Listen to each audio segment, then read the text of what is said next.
Bon, bah, bonjour à tous, cette grande salle. Donc moi c'est Mathieu Scarcé, je suis développeur Drupal ici à Montréal dans une boîte qui s'appelle Appnovation.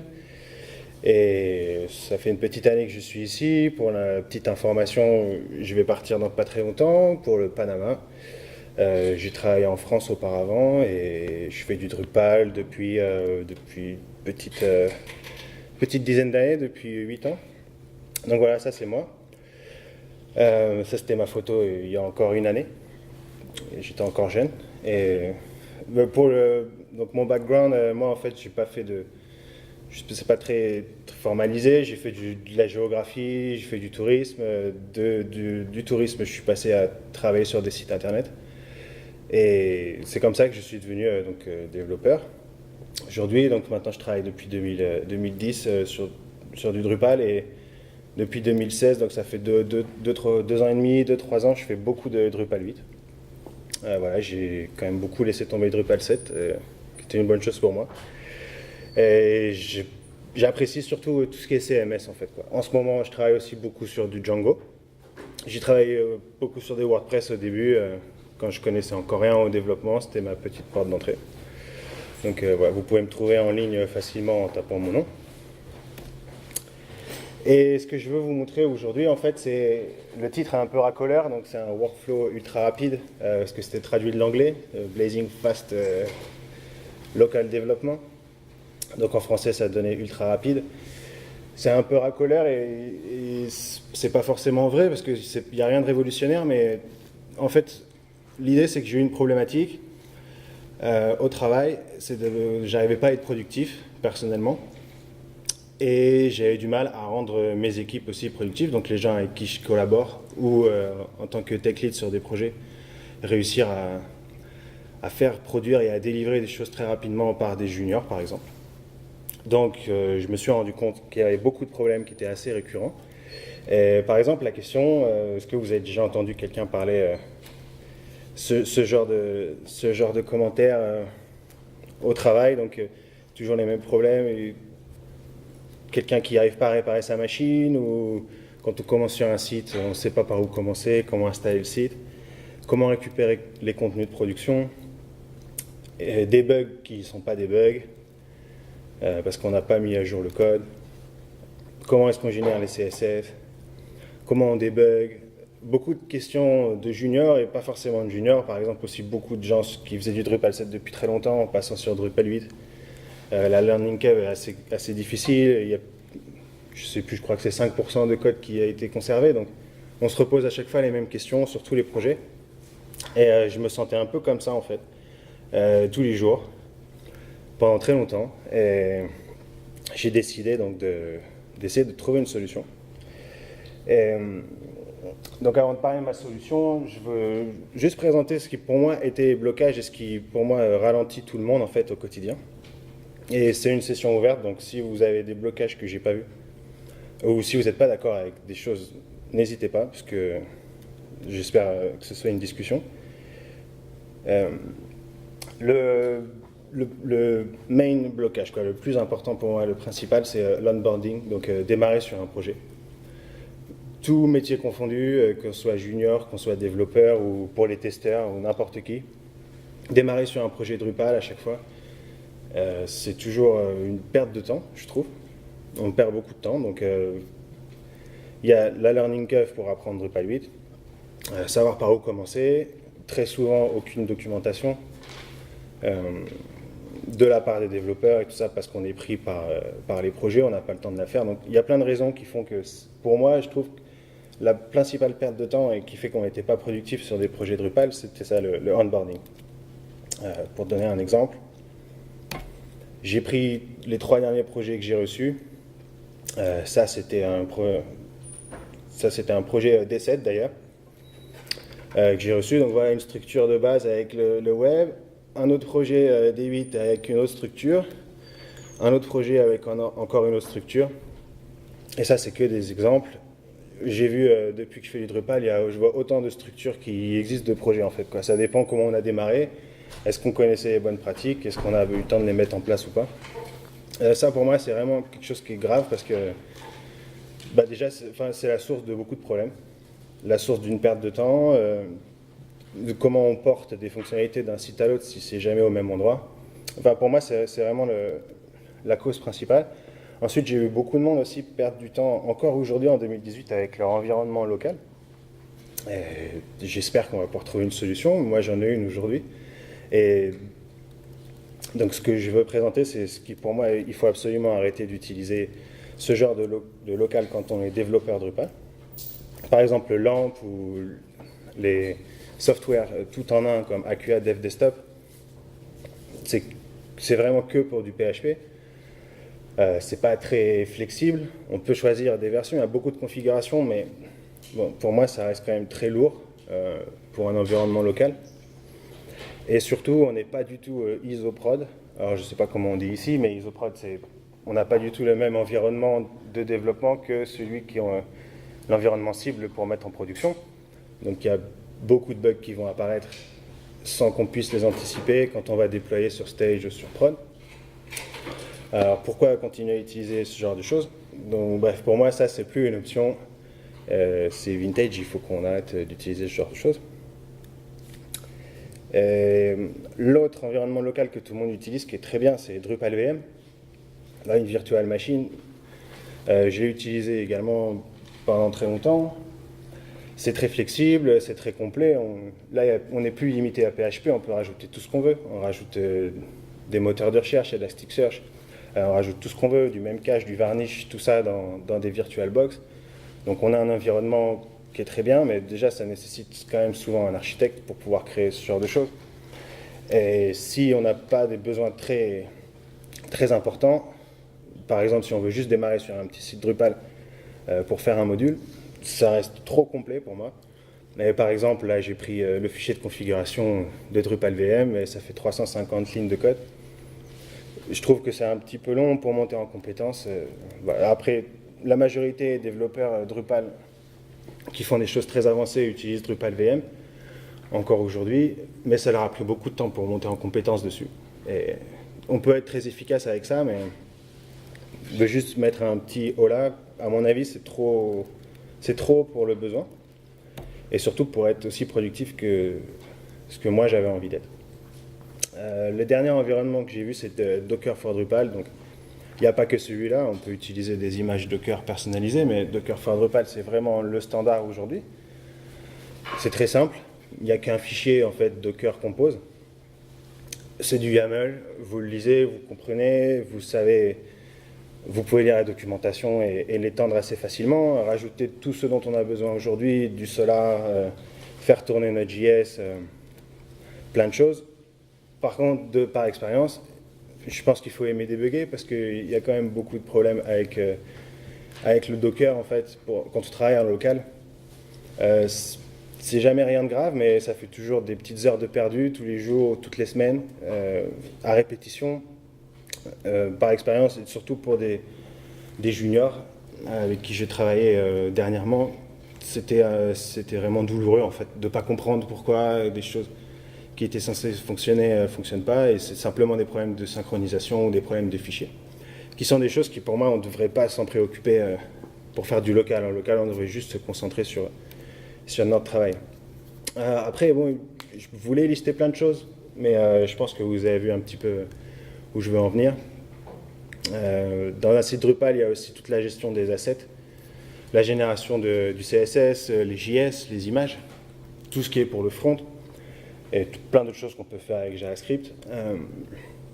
J'ai commencé, j'ai pas tout listé parce que c'était pas nécessaire à mon avis, mais donc il y a vraiment une longue liste d'outils pour les automations, Gulp, Grump, d'autres noms qui m'échappent, qui génèrent encore des choses localement, qui au début peuvent paraître vraiment mystérieuses, par exemple les folders de Node Module, Bower Module, ce genre de choses, donc qui sont, on ne sait pas pourquoi ils sont là, et des fois ils sont dans un endroit précis, on ne sait pas vraiment, enfin vraiment ça demande encore une fois un effort personnel du dev. Et si je prends un exemple d'un back-end qui a besoin de travailler sur un site Drupal, faire sa fonctionnalité et vérifier que ça sort correctement en front, c'est pas quelque chose avec lequel il a envie de perdre du temps. Il a besoin de savoir comment ça marche déjà facilement, Et vraiment, il veut pas passer du temps sur le front-end. Donc ça, c'était aussi une sorte de blocage pour moi. Le fait de ne pas avoir du front automatisé, vraiment très simple. Dernièrement, pour le site Drupal, il y a toute la gestion des configurations. Donc, surtout avec Drupal 8. En Drupal 7, on n'avait pas trop le choix, hein, c'était features. Maintenant, avec Drupal 8, j'entends souvent la question features ou pas. Pour ceux qui ne connaissent pas features, c'était un module qui permettait d'exporter les structures du site et les configurations du site Drupal dans des modules qui peuvent être réutilisés. Mais ça passe par l'interface pour pouvoir sélectionner ce qu'on veut exporter. Ensuite, il y a pas mal de problèmes de synchronisation entre les environnements aussi. C'était pas forcément très facile à utiliser. Donc, encore une fois, là, pour moi, c'était une perte de temps. Et aujourd'hui, on a Drupal CMI, Configuration Management Initiative. Donc, en fait c'est l'outil de gestion des configurations Drupal 8. Donc, ça, c'est à recommander. Mais ça n'empêche qu'il faut l'apprendre, voir comment ça marche. Au début, il y a beaucoup de complexité parce que ça exporte des dizaines de YAML dans votre local, vous ne savez pas pourquoi vous avez autant de fichiers. On commit tout d'un coup sans savoir pourquoi. Donc la gestion des configurations aussi, pas forcément quelque chose. Si je prends l'exemple inverse, qu'un développeur front-end pour une tâche simple a besoin de connaître. Si j'ai besoin d'intervenir sur un site pour créer un nouveau champ, une image, et puis la mettre en haut à droite avec une border bleue, je vais perdre du temps à apprendre à gérer la configuration, ça devrait déjà être fait pour moi. Donc ça pour moi c'était un blocage. Et c'est pour ça que j'ai mis la collaboration, c'est que ensuite une fois que j'ai fait ma tâche et que j'ai réussi quand même à comprendre comment ça marche, je l'ai exporté, mais si ça se trouve, j'ai oublié des choses, et ce qui fait que mes partenaires avec qui je collabore, mes collègues de travail vont récupérer mon code, vont peut-être il manque des fichiers, donc ils vont aussi perdre du temps à essayer de débugger. Donc la collaboration, hein, pour moi, était aussi un point important. Et voilà, donc, un petit résumé des questions en fait, qui sortent de tout ça et qui sont assez récurrentes. Je vais un petit peu vite parce qu'après je veux faire une démo, donc n'hésitez pas si ça va trop vite ou si vous avez des questions. Et donc ce dont on a besoin, c'est une solution miracle pour moi. Tous les environnements qu'on a vus promettaient un petit peu ça. Moi, j'ai jamais été 100% satisfait d'aucun d'eux, on vient de voir pourquoi. Et donc ma seule solution, ce que je veux proposer, c'est juste un workflow en fait, c'est un process, process de standardisation. Donc c'est le mot que j'ai choisi, je ne sais pas si c'est le bon terme. L'idée, c'est juste d'avoir des choses qui soient constantes, une même manière de faire, et de nommer ces projets, nommer ces fichiers. Donc, je vais essayer de vous le présenter rapidement, et pour ça, j'ai choisi trois outils. Lando, pour remplacer tous les environnements locaux. Composer, par la force des choses, parce qu'on travaille sur Drupal 8 et on fait du PHP. Et c'est très bien et c'est efficace. Et donc NPM pour tout ce qui est le front, le JS, les assets. Parce que j'ai pas besoin d'avoir des outils d'automatisation. Avec NPM, c'est minimal, on peut écrire des scripts. Donc je vais vous montrer que ça, c'est un peu la recette miracle en fait pour moi. Et voilà le petit exemple avec toute petite chose, on va très loin, quoi. Ouais. Donc pour ça, je vais avoir deux projets qui sont pas encore, qui sont en ligne, mais il faut absolument que je réécrive le README. C'est pas clair, donc je vous enverrai les liens après cette présentation quand je réécris le README. C'est un projet qui s'appelle Drupal from scratch. Donc c'est juste en fait une collection de commandes à faire à partir du repo Git que je vais vous montrer. Il y a des fichiers d'exemple. Vous lancez toutes ces commandes-là les unes après les autres. Et vous avez un site Drupal qui en bonne et due forme, avec, pour moi, les bonnes pratiques de gestion des configurations et tout ce qu'on vient de voir. Et pour cet exemple d'aujourd'hui, moi j'ai créé un projet qui s'appelle Drupal Pyramid, et qui reprend donc Drupal from scratch, et que je vais vous démontrer aujourd'hui. Mon idée, c'est qu'avec pouvoir partager ça très facilement pour démarrer des projets, ou reprendre des projets existants, et que tout le monde s'y retrouve au niveau du dev, quoi. Que les back-end ne perde pas de temps avec le front, que le front ne perde pas de temps avec le back, et que ce soit très rapide de pouvoir travailler en fait et développer sur Drupal. Comme vous voyez, l'idée c'est de récupérer le projet, créer ce fichier lando.yaml, qui est le fichier en fait Docker pour créer les environnements, une commande qui est lando start, et à partir de là, vous avez un environnement qui marche et sur lequel vous pouvez travailler. Et voilà, donc je vérifie juste le temps parce que j'aimerais vous montrer en live en fait comment ça se passe. Et je vais vous montrer comment je démarre un nouveau projet Drupal 8. Et j'espère que ce sera très rapide. Et ensuite, les petits workflows que j'ai mis en place et que je souhaite partager en fait. Et j'espère avoir des critiques, des retours et qu'on contribue tous ensemble à peut-être avoir un standard pour travailler en fait sur Drupal. Voilà, donc on va voir ça ensemble. Ah ouais. Et j'ai un slide au cas où ça ne marche pas. Ok, donc comme je vous l'ai dit, donc j'espère que vous voyez bien, pardon, j'ai dû changer ma définition. Ok. Donc là, on va voir ensemble comment je démarre un nouveau projet Drupal 8. Ce que j'ai oublié de mentionner, c'est qu'en fait, aussi, donc moi je suis full-time, mais j'ai beaucoup de demandes aussi en externe en fait qui rentrent assez souvent. Ça veut dire qu'il faut que je fasse du full-time et que j'arrive à intervenir sur des sites, soit personnellement ou pour faire du freelance. Et j'ai besoin d'être rapide, j'ai pas besoin de perdre de temps avec mon environnement ou les déploiements, mettre en place des choses sans documentation. Donc c'est une des raisons pour lesquelles j'ai fait ce projet.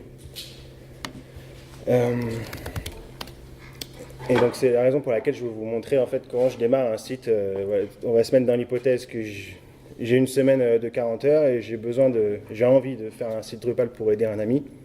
J'ai pas trop le temps de réfléchir. Donc ce dont j'ai besoin, c'est installer Composer sur mon local. Et je vais juste changer le nom. On va créer Montréal. Et je vais créer un projet pour le Montréal. Voilà. Je veux le faire en live, donc il va y avoir des petits temps de latence parce qu'on va télécharger les projets, mais c'est vraiment pour vous montrer. Pour moi, c'est très rapide. Je trouve que c'est très rapide. Par rapport à d'autres environnements, je pense que ce serait intéressant de faire la même chose avec d'autres environnements locaux, par exemple Drupal VM, et essayer de comparer, parce que le temps que je vous parle, on va avoir un nouveau projet en fait. Donc là, je récupère en fait le projet Drupal Pyramid, c'est un clone du projet Drupal Project. Donc c'est le repo officiel de Drupal 8, basé sur Composer en fait. Bon, la connexion est pas top. Forcément, ça prend un peu de temps à télécharger.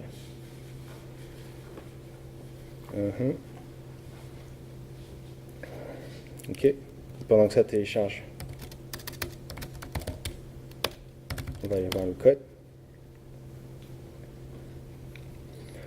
Ok. Donc, là, actuellement, ça est en train de télécharger donc Drupal Core. Ça va prendre un certain temps. Et il a téléchargé tous les vendors donc, qui se trouvent ici. Voilà, donc là je me retrouve avec le template de base de tout projet Drupal 8 aujourd'hui. Ce qui est important pour nous, c'est le folder web. Donc là, il y a le corps de Drupal qui est en train de se télécharger. Voilà, et vous voyez, donc à la racine, j'ai mis pas mal de fichiers d'exemple. On ne va pas pouvoir tous les voir parce qu'il y a beaucoup d'informations, mais juste pour vous montrer. Voilà, donc ça c'est vraiment le fichier minimum. Donc c'est un fichier d'exemple minimum. Vous avez besoin que de ça pour avoir un environnement qui fonctionne en fait. Avec juste ces 3 lignes. Donc c'est Lando. C'est un super outil. Et c'est pas, donc là c'est que pour Drupal. Mais Lando ça vous permet de développer des sites. D'avoir des environnements locaux en fait qui sont basés sur Docker et vous pouvez utiliser ça pour faire vos sites Drupal, pour faire des sites WordPress. Il y a des recettes qui sont déjà prêtes pour tous les CMS et on va voir ensemble ensuite comment on peut l'étendre pour n'importe quel autre site, même du Full.js par exemple. Voilà, donc mon projet est créé, on a tout récupéré. Je vais faire en ligne de commande pour vous montrer. Donc ça c'était l'autre commande dont on avait besoin. Tout ce dont j'ai besoin, c'est créer un fichier lando.yaml. Pardon. Voilà. Donc maintenant j'ai mon fichier lando.yaml qui était repris de fichier exemple.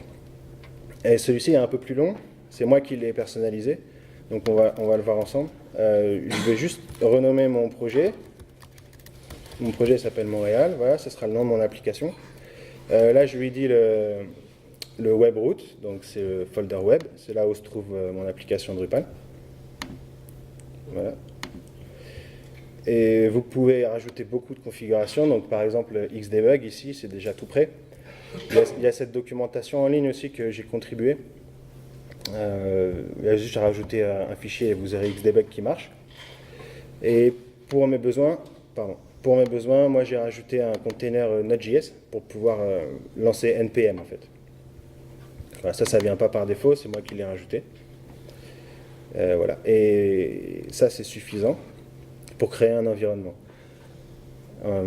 Pour aller encore plus loin, moi ce que j'ai fait, c'est que j'ai utilisé donc les events. Et l'idée, c'est d'avoir tout ce qu'on a vu ensemble auparavant qui prend du temps ou qu'on n'a pas forcément envie d'apprendre. Je les ai automatisés en fait ici avec les commandes dont on a besoin au quotidien. Donc pour ce premier lancement, pardon. Désolé. Pour première fois que je vais lancer mon projet, j'ai besoin d'installer Drupal, donc j'ai essayé quelques lignes. J'ai un script qu'on va voir ensemble qui est pour la première installation, et ensuite des simples commandes rush, donc pour installer le site, updater le mot de passe, et ensuite je vais vous montrer pour importer le contenu par défaut. Et après ça continue, vous voyez, donc ça c'est toutes les commandes en fait. C'est pas très compliqué, hein, c'est juste des tâches répétitives au quotidien, générer les assets du thème, updater la base de données avec les nouvelles configurations, et j'ai rajouté aussi deux petites commandes pour lancer les tests et faire un code review avec PHP CS et PHP CBF. Chose que quand au quotidien on est dans le rush et qu'on travaille, on n'a pas le temps de faire. Donc on n'y pense pas. Donc voilà, ça c'est des commandes automatiques. Et l'ordre est important, c'est comme ce que j'expliquais dans le projet GitHub que je vous partagerai. En fait, ça définit un peu ce qu'est le definition of done pour moi, pour un dev. Et c'est pour ça que je trouve que j'ai défini ça comme un workflow. Ça, de haut en bas, c'est ce qu'on devrait tous faire au quotidien quand on travaille, surtout dans une équipe, pour garder son site clean et avoir une bonne manière de travailler. Et ça évite les erreurs, en fait. Ok, donc j'ai un environnement qui n'est pas encore démarré. Avant de le lancer, ce que je veux vous montrer, c'est donc la structure de base. Et je sais qu'il y a eu des conférences à propos de la configuration. Je n'ai pas eu la chance de les voir, donc si je répète, n'hésitez pas. Juste ce que je veux préciser, c'est j'ai fait quand même quelques modifications au projet Drupal par défaut. La principale, c'est le fichier de configuration en fait, de Drupal. Par défaut, Drupal 8, vous avez un folder sync, voilà, avec toutes les configurations du site. Donc là, vous voyez, il y en a beaucoup. Ça, c'est tout le site Drupal. Et ce folder, par défaut, il se trouve normalement dans Web, Site, Default, Files. Il est très loin. Voilà, ça, c'est pas... Pour moi, c'est pas très pratique. C'est très mystérieux, encore une fois. Donc, j'ai suivi les bonnes pratiques et je l'ai mis donc à la racine du projet. On a un folder config. Et c'est déjà mis en place, en fait, avec des splits. Donc, ça, c'est config split. C'est donc des collections de configurations par environnement. Donc par exemple le module Devel, dont on a besoin que pour dev et qu'on ne veut pas pousser en production, le module config split nous permet d'exporter les configurations donc, dans des folders spécifiques qui sont pris en considération en fait quand je déploie sur Stage. Il va lire d'abord ce folder, il va voir ce dont il a besoin et il va les installer. Et si je suis un dev, comme ce qu'on va être dans pas très longtemps quand je vais installer le site, je vais avoir Devel qui sera automatiquement installé par défaut pour moi en fait. Voilà, donc ça c'est vraiment l'exemple de base, mais il y a beaucoup d'autres choses. Travailler sur des sites avec des API, par exemple avec des clés secrètes et des noms d'utilisateurs qui sont spécifiques pour la production, c'est toujours un peu compliqué, il faut les mettre dans des documentations. Il faut que les développeurs pensent à updater quand ils récupèrent des copies de bases de données pour ne pas utiliser les informations de production. Ça, c'est un scénario assez récurrent. Ça permet de régler ce problème, en fait. ici, ça nous est arrivé sur des projets dernièrement, d'avoir des credentials pour les outils d'analytics, par exemple, qui sont spécifiques pour le dev, d'autres spécifiques pour la production. Donc ça, c'est une bonne pratique à suivre et qui est déjà mis en place. Et pour que ça marche, j'ai créé donc des exemples de settings qui sont repris des settings Drupal. Voilà. Donc, j'ai simplifié, ça c'est le fichier principal de setting. J'ai enlevé tous les commentaires parce qu'on n'en a pas besoin. Et on se retrouve avec un fichier donc, de 99 lignes seulement. Et on n'a pas besoin de tout lire. Mais le fichier Drupal par défaut, je crois qu'il fait peut-être 200 lignes ou 300 lignes, je ne sais plus. Mais franchement, il est très difficile à lire. Donc c'est intéressant pour la documentation, mais pas quand on veut démarrer un projet rapidement et on a besoin d'éditer une configuration spécifique. Là, il suffit d'aller modifier ce fichier et on trouve très rapidement ce qu'on veut. Et j'include automatiquement le setting.local. Et en fait, c'est le setting.local qui, donc déjà, il va être spécifique par environnement. On va avoir donc les informations de base de données qui vont être différentes pour le dev, la pré-prod et la production. Voilà, et ce qu'on a vu ensemble, donc c'est pour activer la configuration. Et par défaut, j'active, donc je dis à Drupal d'utiliser le folder dev en fait. Voilà, donc, pour le déploiement, il suffit de créer un fichier setting.local durant le build et d'activer en fait l'environnement stage ou d'activer l'environnement prod. De toute façon, ce fichier n'est pas commité, donc déjà il ne sera pas commité, il n'y aura pas de problème, personne ne pourra l'effacer et il n'y aura pas de conflit pour partager. Donc, enfin voilà, c'est une bonne pratique, je pense, à avoir.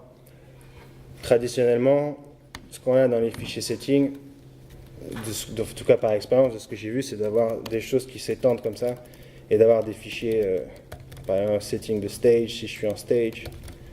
Voilà, après la même chose pour la production. C'est souvent placé sur récupérer des variables d'environnement, donc je ne sais même plus comment on fait, mais je crois que c'est getEnv, quelque chose comme ça. Je ne sais plus du tout.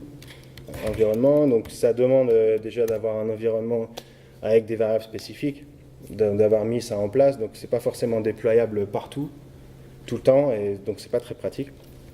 Pour moi, la bonne pratique, c'est d'avoir juste un fichier local qui sera spécifique en fonction de l'environnement.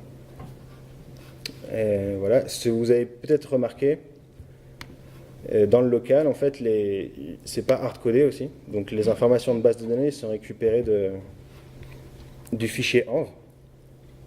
Donc ça, c'est le dernier fichier personnalisé. Voilà, donc c'est celui-ci. Voilà, donc ça, c'est aussi une bonne pratique dernièrement, d'avoir un fichier env qui va porter toutes les informations que vous voulez. Pour l'instant, moi, j'ai juste rajouté les informations de base de données. Mais comme ça, ce fichier n'est pas commité. Ça, c'est juste un fichier exemple, mais donc aussi pour des questions de sécurité, de ne pas exposer les informations à votre base de données, ce genre de choses. Une bonne pratique. Donc d'ailleurs, à mon avis, là, c'est censé pas marcher parce que si je lance l'install du site, il va vouloir installer Drupal, mais comme vous voyez, j'ai pas de fichier env, donc il ne va pas trouver les informations de Drupal. Donc ça, moi, je le sais parce que j'ai installé des centaines de Drupal dans ma vie. Quelqu'un qui est la première fois qu'il travaille sur Drupal, notamment sur Drupal 8, il ne va pas le savoir. Donc, j'ai décidé d'automatiser en fait ça. Au lieu d'écrire une documentation et de dire voilà les 5 étapes pour installer Drupal, j'ai automatisé tout simplement avec donc les scripts Composer en fait. Donc avant de voir le script Composer, on va donc voir le fichier Composer qui est à la base du projet Drupal. Donc ça c'est repris du fichier Composer par défaut de Drupal 8. Moi j'ai rajouté des petits modules comme vous voyez qui pour moi sont nécessaires pour tous les sites. Les modules pour la gestion de la configuration, ensuite des modules qui sont toujours utilisés. Paragraphe qui est quand même un standard sur Drupal 8 aujourd'hui. Et des modules de migration. Ensuite j'ai des modules pour le test. Voilà, ça c'est vraiment des petites modifications. Le plus important c'est j'ai spécifié donc le folder bin en fait qui vont être les exécutables. Donc on va le voir ensemble. Normalement quand on a téléchargé le projet juste avant, On a téléchargé tout ça en fait. Ce sont toutes les dépendances. Et à l'intérieur de Vendor, il y a un folder bin. Et à l'intérieur de ce folder, il y a les exécutables. Donc ça, moi, j'ai jamais trouvé que c'était très pratique. Donc je les ai mis au même niveau et en fait, ils se trouvent tous ici. Donc juste pour un petit exemple, au lieu de faire, quand je suis dans mon application, au lieu de faire Vendor, bin, drush, drush, et je crois qu'il y en a même un autre encore, clear cache, tout simplement, maintenant c'est ça, bin. Vous pouvez appeler en fait tous les exécutables qui sont ici, donc Drupal, drush, PHP unit. Voilà, vous irez juste à faire appeler vos scripts. Voilà, c'est juste pour simplifier en fait le workflow encore une fois. Et ensuite j'ai repris quelques scripts d'autres projets et j'en ai fait quelques-uns également. Et donc ça c'est une extension donc, dans Composer, vous pouvez créer vos propres scripts pour automatiser ce que vous voulez. Donc moi je l'ai fait pour automatisation de toutes les tâches en fait qui sont au quotidien où je perds du temps. Et en l'occurrence, ce script-là, pour créer les fichiers, generate file, qui va être utilisé dans first install. Comme ça, un développeur, il n'a pas besoin de savoir qu'il a besoin d'avoir un fichier setting, un fichier local, un fichier env. Il n'a pas besoin de savoir tout ça, il aura juste besoin de lancer Composer first install. On va créer les fichiers pour lui. On va créer des petites choses en plus, le fichier salt et les clés. Un petit script pour fixer les permissions. Il y a pas mal de problèmes, comme on a vu avant par exemple sur DockerSync, il y a des problèmes en local de permissions qui nous empêchent d'éditer des fichiers de temps en temps dans ce site default. Donc là, il y a un petit script qui suit les bonnes pratiques de la documentation de Drupal en fait. Et après, il y a deux scripts qu'on va voir ensemble. Voilà, après, donc ça, c'est des configurations. Je vous invite à aller regarder ensuite le repo. C'est assez simple. Et le seul truc qui diffère vraiment de Drupal par défaut, c'est j'ai étendu donc Drupal Scaffold, qui est la tâche en fait qui va télécharger donc tout ce qu'il y a dans le web. Tout à l'heure, c'est ce qui s'était fait. Il télécharge tout ce qu'il y a dans le web depuis donc la source de Drupal. Et il crée certains fichiers, en l'occurrence repris des fichiers de default de Drupal qui pour moi n'étaient pas suffisants. Par exemple pour le fichier setting, moi j'ai besoin de include local. Donc comme je ne veux pas que mes fichiers soient effacés, ici on peut les préciser en fait. Donc vous pouvez exclure certains fichiers. Si vous avez vraiment besoin de faire une modification par exemple sur un fichier de Drupal, vous pouvez le faire, vous pouvez committer et ça va marcher. Mais à la prochaine mise à jour de Drupal, vous allez faire un composer update de Drupal core, vos modifications elles vont être effacées en fait. Donc si vous ne voulez pas faire ça, vous pouvez très bien préciser par exemple, je n'ai pas envie, j'ai fait les modifications à default setting.php, je les exclus. Comme ça, il sera jamais mis à jour. Ça, c'était une petite modification. C'est un choix personnel en fait, parce que j'ai pas envie de dépendre quelque chose qui casse en fait dans ma structure de projet parce qu'il y a un nouveau setting qui est apparu dans Drupal. Voilà. Et ensuite, donc là je précise au composeur de créer des fichiers s'ils n'existent pas, à partir des miens en fait. Par exemple le fichier de setting, il ne sera pas repris de default.setting de Drupal, mais il sera repris de mon fichier d'exemple. Et pareil pour les services développement. Voilà. Donc c'est assez dense, hein. Le but c'est pas que vous vous souveniez de tout ça. Et justement, le but c'est que vous n'ayez même pas besoin de savoir tout ça en fait. Mais j'avais besoin de vous montrer la structure pour qu'on puisse voir ensemble comment ça marche. Donc là, si je ne me trompe pas, j'ai mon fichier Lando, quelque part, voilà. Et c'est tout ce dont j'ai besoin. Donc ce que je vais faire, c'est que je vais lancer Lando Start. Et ça va installer donc la recette Drupal 8. Ensuite, il va installer le Node.js. Et ensuite, il va lancer tous les scripts automatiques. Et j'espère que ça va marcher. Voilà, donc Lando, c'est comme Docker par Drupal, for Drupal, c'est avec des containers. Donc là, vous voyez par exemple qu'il a créé un volume Drupal App Server, Drupal Data, donc il crée en fait des containers pour les databases, des containers pour les applications PHP. Vous n'avez pas besoin de débugger ça parce que ça marche très bien. Là, moi, j'ai mis ça en place au mois de septembre, enfin, plutôt l'été dernier en fait. Ça fait 1 an que je travaille uniquement avec ça. J'ai eu un gros problème où il y a eu une mise à jour de Lando qui a cassé l'accès à la base de données. Il y a eu une mise à jour qui a cassé et ça a été réparé dans la demi-journée en fait, mais c'est tout. Sinon, à part ça, j'ai jamais eu besoin d'aller voir pourquoi peut-être mon environnement, mon Apache il est planté ou me connecter à la base de données pour voir quelque chose. Enfin, j'ai jamais eu besoin de me connecter au container. Chose que je vois beaucoup de devs qui utilisent Docker for Drupal et ils ont besoin très souvent de se connecter et vérifier. Je ne sais pas pourquoi celui-ci il est planté par exemple, ou est-ce que quand je fais une requête ça part dans le bon port, est-ce que ça arrive sur le bon container et tout ça. C'est des choses que moi-même d'ailleurs je ne sais même pas vraiment comment débugger. Il faudrait que j'apprenne tout ça. Donc utiliser Lando, ça m'a jamais demandé d'apprendre ce genre de choses. Là c'est juste un petit peu long parce que je fais une install qui n'est pas tout à fait standard. Je suis parti du profil Drupal standard. Donc c'est celui avec le thème Bartik là, que tout le monde connaît. J'ai rajouté quelques champs. J'ai exporté tout ça dans les fichiers de config. Donc là c'est ce qu'il a fait en fait. Je vais juste scroller un petit peu, pardon.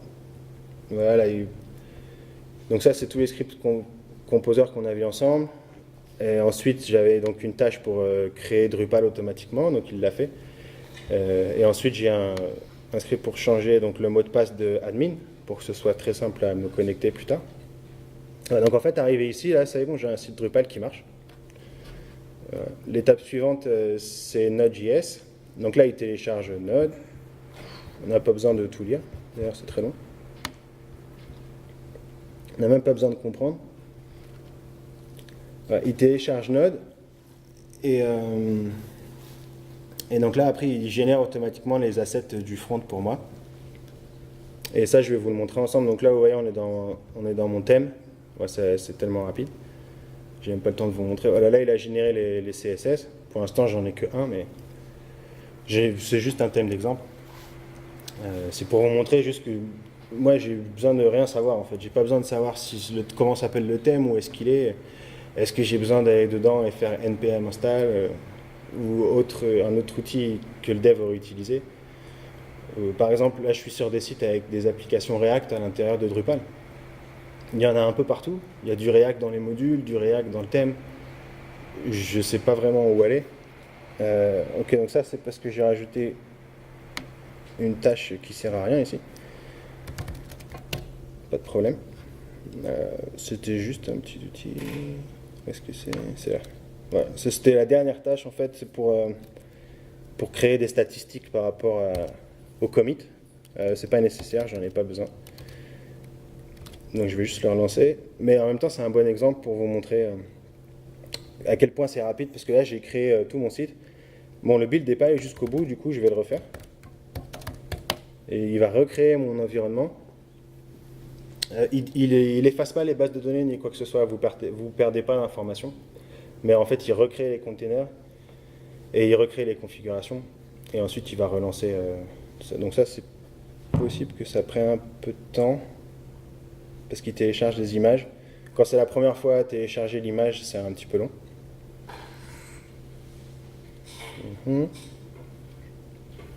Ok, pendant qu'il télécharge l'image. Ce qu'on n'a pas vu ensemble, c'était donc pour le front en fait. Après Lando Start, donc on a vu que j'ai installé le site automatiquement. Et l'autre tâche était donc pour générer les assets automatiquement. Et comment j'ai fait ça? Moi j'ai pris la décision, donc je sais même pas en fait si c'est une bonne pratique ou pas, mais c'est une décision que j'ai prise et que j'ai fait sur tous mes projets, c'est que j'ai un package.json à la racine. Normalement, conventionnellement, vous allez dans votre thème, voilà, et dans votre thème, vous avez soit un package si vous êtes comme moi, mais si vous aimez Gulp en général, il y a toujours un fichier Gulp file, je pense que comme ça. Un fichier Gulp, ou juste Gulp, Grunt. Avec tout plein de require et puis toutes les tâches Gulp en fait. Donc ça veut dire que quand vous ne connaissez pas le site, ben, il faut que vous alliez voir à l'intérieur qu'est-ce qui est utilisé. Il y a souvent un gulp watch, après il y a souvent des tâches spécifiques. Vous ne savez pas forcément lequel utiliser. Donc moi, ce que j'ai fait, en fait, c'est que j'ai standardisé tous mes projets.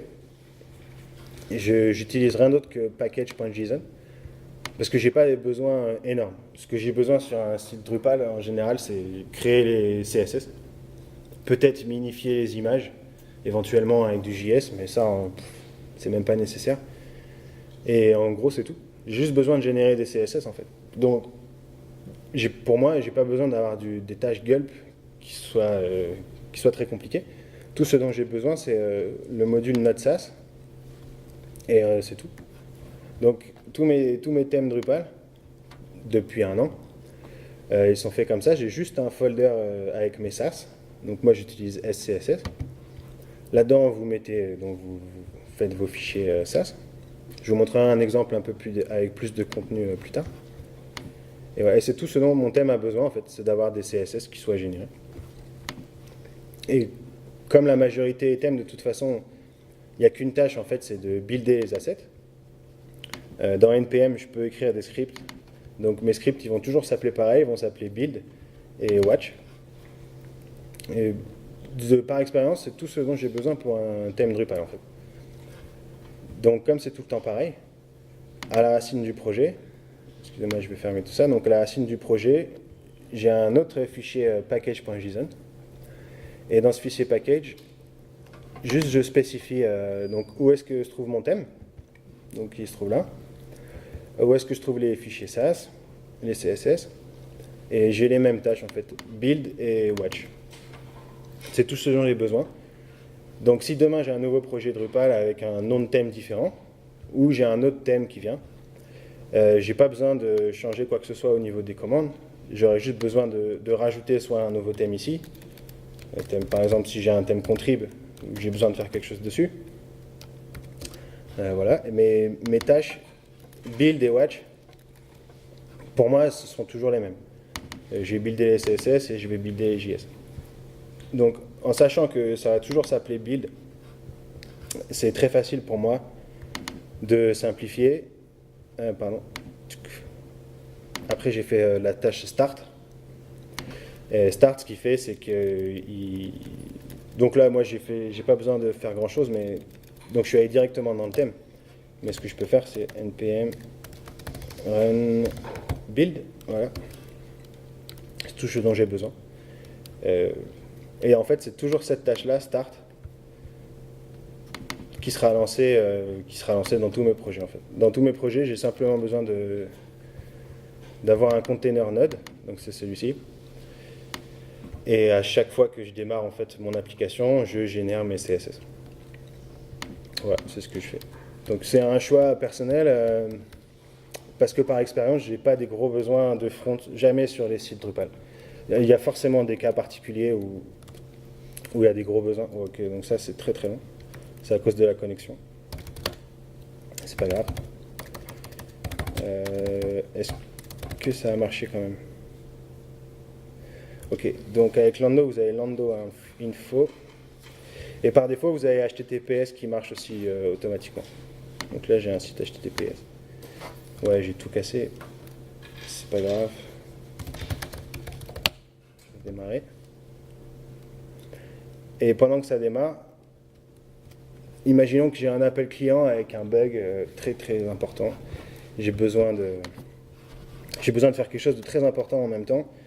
Voilà, actuellement, si vous utilisez des Docker, ça va pour vous, mais vous allez quand même devoir éteindre vos environnements locaux, les réafficher, enfin, il va falloir que vous fassiez les opérations. Là, avec Lando, vous pouvez laisser tourner, ça ne pose aucun problème. Et disons que j'ai besoin d'aller dans une application, j'ai reçu un appel d'un client, j'ai un gros bug en prod avec Solar. Donc ça, par exemple, c'est un autre site Drupal 7. Excusez-moi, j'ouvre les fichiers. Donc moi, ce que j'ai récupéré quand on m'a envoyé ce site, en fait, c'est le folder docroot. Voilà, ça c'était l'application Drupal 7. Et c'est ce folder-là qui est poussé. C'est un site Drupal 7 avec domaine, donc il y a du multisite. Il y a du multisite, il y a domaine d'installer, il y a Solar. Enfin, c'est un site Drupal 7 où il y a beaucoup de choses. Ça fait beaucoup de choses à installer. Ça m'aurait pris beaucoup de temps à essayer de me faire un environnement local. Donc ce que j'ai fait, c'est j'ai créé Lando. Cette fois-ci, c'est Drupal 7. Donc j'ai juste eu besoin d'utiliser la recette Drupal 7. C'est un vieux site, donc j'ai besoin d'avoir PHP 5.6. J'ai besoin de spécifier la base de données. J'avais besoin de Xdebug aussi. C'est du multi-site, donc j'ai besoin d'avoir des sous-domaines. Vous pouvez spécifier donc, les proxys. Voilà, par exemple, je vais installer cela.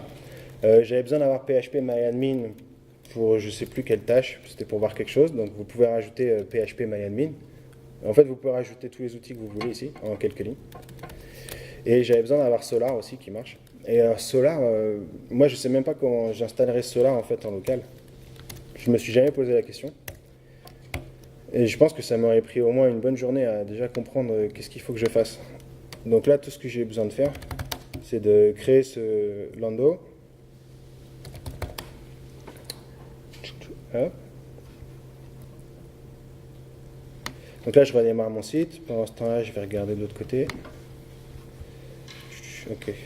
Là, j'ai des problèmes de permission, c'est normal. Parce que le build, il s'est pas bien terminé en fait, juste avant. Franchement, j'aurais un peu la flemme à la main d'aller. Ça, c'est les mêmes problèmes qu'il y a sur Docker for Drupal par exemple. Quand il y a des bugs et il y a des fichiers settings, ils ont des chmod 666 et ce genre de choses qui fait qu'il y a des problèmes de synchronisation et tout ça. Donc, moi, j'ai fait ce petit script là qu'on a vu ensemble tout à l'heure. Et du coup, ça fixe les permissions automatiquement tout seul. J'ai pas besoin d'aller cliquer dans les fichiers et tout ça. Ouais, donc, je vais me relancer. Ok. Hop, donc voilà, ça c'est presque fini.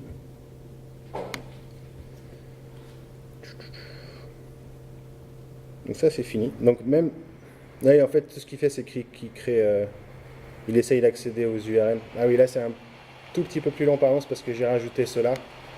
Quand il y a cela il va avoir un problème sur une URL, donc là ça prend un petit peu de temps. Mais ça pose pas de problème. Votre application elle fonctionne déjà en fait. Donc avec Lando Info, vous pouvez afficher vos informations. Ça c'est très facile aussi pour savoir un peu ce qui se passe. Donc là par exemple, je vois que j'ai cette URL maintenant.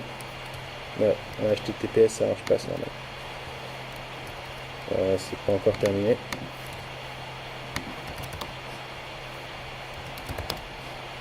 Ok, c'est fini. Ah, excusez-moi, c'est pas la bonne. Je vais essayer d'ouvrir le local, mais en même temps on s'en fiche. Là ce qui était important c'était, il fallait que je débug quelque chose sur Solar. Donc j'ai installé Solar. Et voilà, là j'ai mon Solar avec mon cœur. Donc ça c'est l'index de Solar. Je suis pas du tout un expert Solar, donc je pourrais pas vous dire ce qu'il y a vraiment très intéressant à voir là-dedans. Le seul truc c'est que j'ai un Solar qui fonctionne là en local. Et je peux éteindre et rallumer en deux secondes. Voilà. Ensuite, ce qui s'est passé sur ce site, c'est du coup, il a fallu que je récupère la base de données pour avoir des informations et débugger en fait l'indexation. Et pour les bases de données aussi, c'est très facile. Donc là, c'est pas grave, c'est cette font. Ok, donc projet de Montréal, est-ce qu'il marche? Okay, donc là, aussi, quelque chose à voir, c'est que j'ai deux sites qui fonctionnent en même temps sans aucun problème. Quoi. Donc voilà, ça, moi, je trouvais que c'était super cool. Avec d'autres environnements, c'était pas forcément très facile de rajouter des configurations et de redémarrer en fait le site. Ou d'avoir plusieurs sites qui fonctionnent en même temps. Donc là, je peux faire du multitâche vraiment très rapidement. Je peux travailler sur plein de projets dans une même journée. Et là, le truc qui est vraiment cool et ce que je voulais vous montrer, et je pense que ce sera la dernière chose, c'est que déjà, donc, le site que j'ai téléchargé tout à l'heure, là, le build il s'est terminé, j'ai mon site qui marche. Donc j'ai un Drupal qui fonctionne. Et je peux commencer à démarrer, à développer sur mon site Drupal, en fait, pour Montréal. Et j'ai pas seté la homepage, mais comme vous pouvez voir, j'ai importé un node par défaut. avec du texte et puis d'autres choses. Donc pour l'instant, juste un note par défaut. Ça a l'air de rien, mais le pouvoir d'avoir du contenu par défaut dans Drupal, l'exporter, c'est très facile. Il y a un module qui s'appelle Default Content qui l'exporte. Ça marche très bien. Par contre, pour importer des paragraphes, importer des images, importer des taxonomies termes, pour l'instant, c'est la galère. Et surtout, ça ne marche pas, en fait. J'ai repris un exemple d'un très bon collègue, Paolo Gomez, qui m'a montré.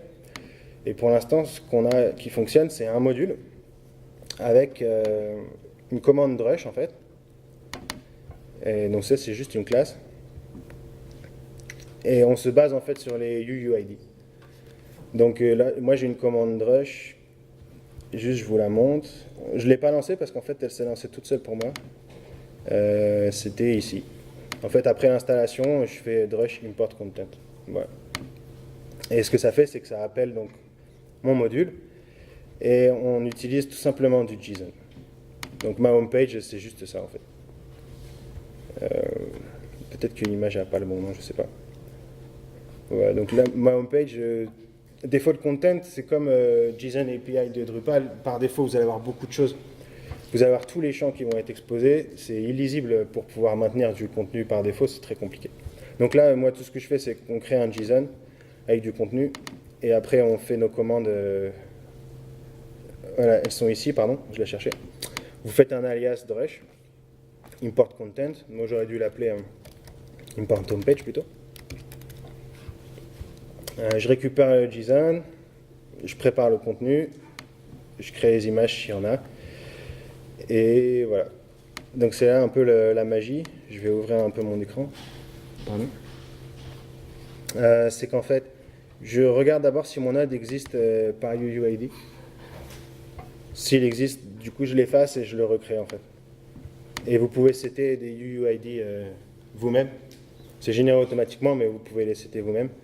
Donc là je crois que je vais pas avoir le temps. En fait, j'avais beaucoup de choses que je voulais vous montrer pour le workflow.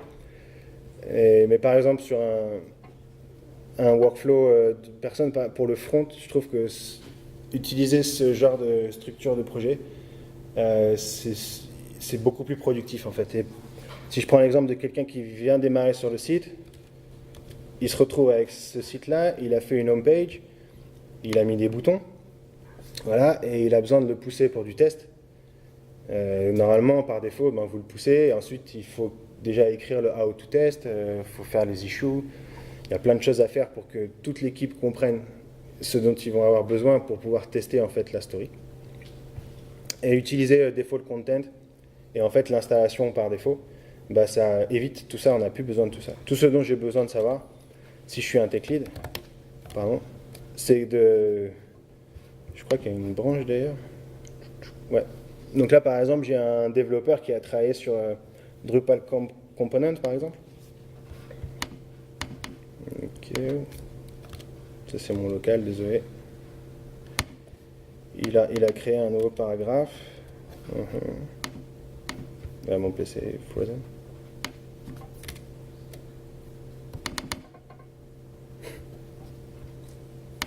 Ok, bon ça c'est Ubuntu sur Mac, désolé.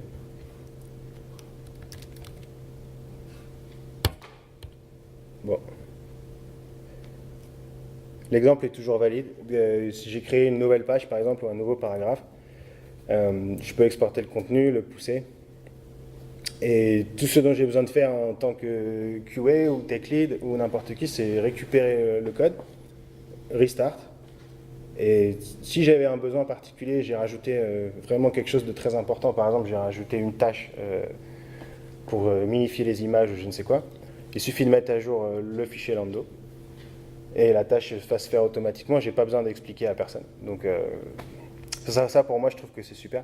Donc le but c'est pas de faire des choses et d'expliquer à personne, mais c'est juste de gagner du temps pour que tout le monde ait quelque chose qui marche. Et après en fait on est des réunions et on en discute. On dit bon en fait il faut que je vous dise j'ai rajouté ça.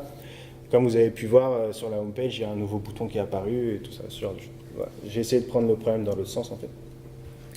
Et je vais m'arrêter là pour des questions.